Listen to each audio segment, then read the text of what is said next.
2018's Under the Silver Lake is a crime thriller mystery wrapped up in a series of enigmas and codes that may not be able to be discerned by the general viewing audience.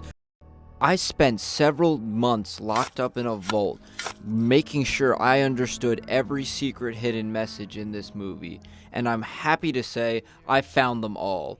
Fucking suck my nut, David Robert Mitchell, motherfucking having 3 names and shit. You're not a goddamn famous child actor. Fuck you.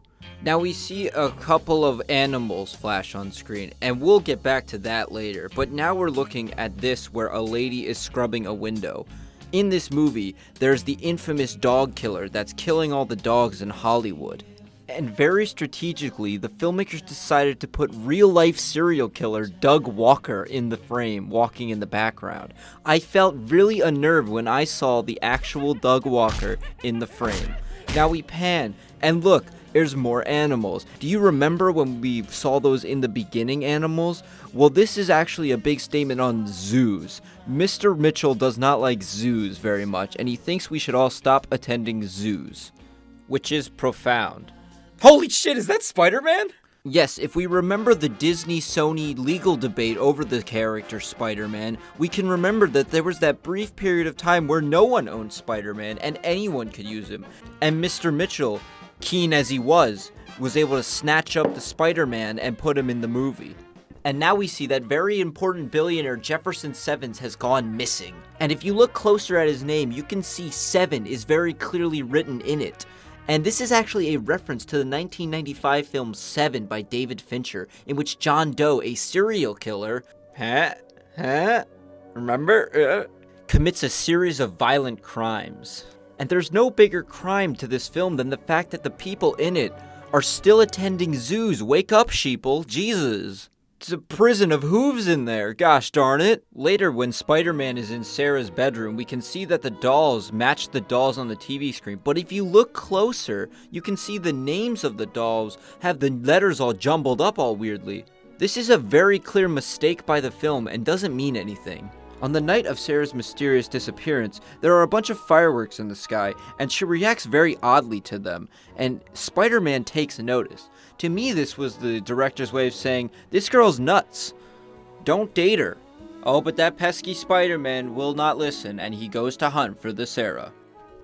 And Spider-Man's travels take him to this weird rooftop party, and he asks this girl about the Sarah. But then this happens. Get the fuck out of here. It's the ladies' room. And now Spider-Man's really embarrassed because he realized this was a furry party and he didn't bring his suit. Okay, stop the movie for 1 sec. We all know that Spider-Man is played by Andrew Garfield. But did you know that if you took the name Andrew Garfield and the name David Robert Mitchell and you rearrange the letters, you can spell areola? There are lots of areolas in this movie, predominantly female areolas. Is this the director's way of saying, hey, I like this, there's lots of them, and I casted the Spider-Man so I could spell this out? I think so.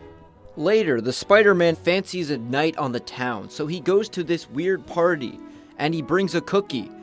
Spider-Man was really excited to show all the party guests how good his cookie looked, but he was so famished that he accidentally swallows the whole thing. But before he swallows it, that 76 is actually a reference to the Philadelphia basketball team, the 76ers, and it also coincidentally happens to be the year that the country was founded.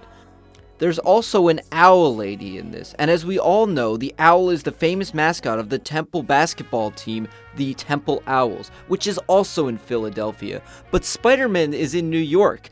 I don't know what David Mitchell Robertson was thinking. Later, Spider-Man tragically finds out that his best friend, Harry Osborn, was killed by a Birdman. He swears vengeance on Birdman, but is too much of a pussy to shoot him, because his parents were shot in an alley after a play in Gotham.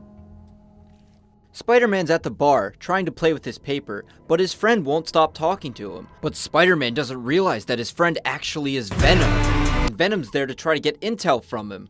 Then we have this line. Where the hell did you get something like that? Where you get everything? Amazon. This is because you buy things on Amazon. Spider-Man and Venom are drinking beer and spying on a lady undress, but if you look in the background, you can see that the artwork is very similar to the hobo's guide symbol for jail. Now this could signify that women trapped in Hollywood are often used almost a materialistic good for the pleasures of men behind a screen. Even if they are successful, even if they do look great or they feel like they're living that fairy tale lifestyle, they'll never really truly feel happy because this whole Hollywood thing is a way to keep women trapped inside of it. Or it could be about zoos. Knock, knock, let the devil in, Madeline, as I have a been, head is spinning, this medicine screaming, lick, lick, lick, let us in, lick, lick, lick, like a Sally ball.